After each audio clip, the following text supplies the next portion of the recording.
Before being diagnosed with type 1 diabetes, I used to enjoy me a good portion of cilantro lime rice, but I can't do that anymore. That's why this cilantro lime quinoa recipe has been a game changer for me because it's got great nutritional properties. It's a great alternative as a side dish. Cooking for me is all about building flavors in order to get the best results. We're gonna mash a couple of garlic cloves and mince them. Measure out 1 cup of quinoa and I'm gonna pour it into a strainer. That way it's easy for us to rinse it.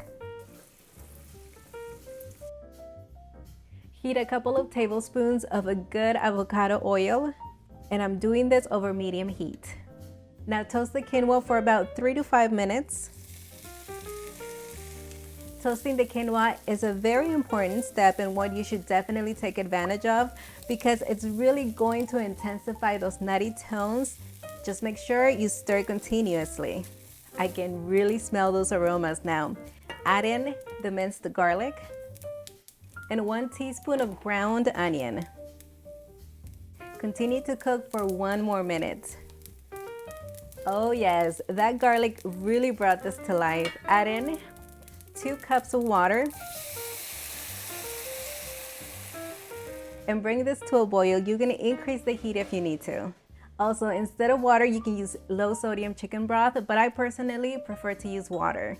Add in 1 cup of mixed veggies, 10 ounces of cooked and drained chickpeas, salt to taste. We wanna make sure that liquid is well seasoned. Add in 1 bay leaf. Lower the heat to medium-low. That way, it reaches a gentle simmer. Cover and cook until all of the water has evaporated. The quinoa is nice and tender. It'll take about 15 minutes. The water has evaporated and look at that. Perfection. I'm already so hungry. Now, turn off the heat.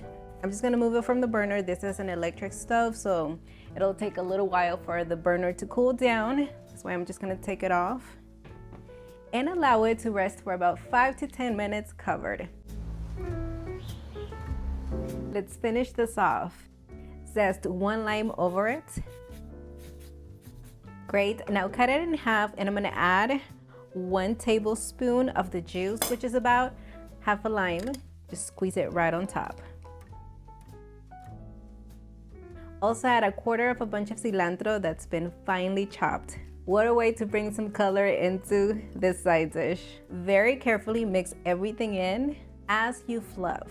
The touch of lime juice that we added at the end, it's really gonna awaken, make those flavors flourish, blossom. It's a great addition. Time to taste this piece of art. Oh, let me taste.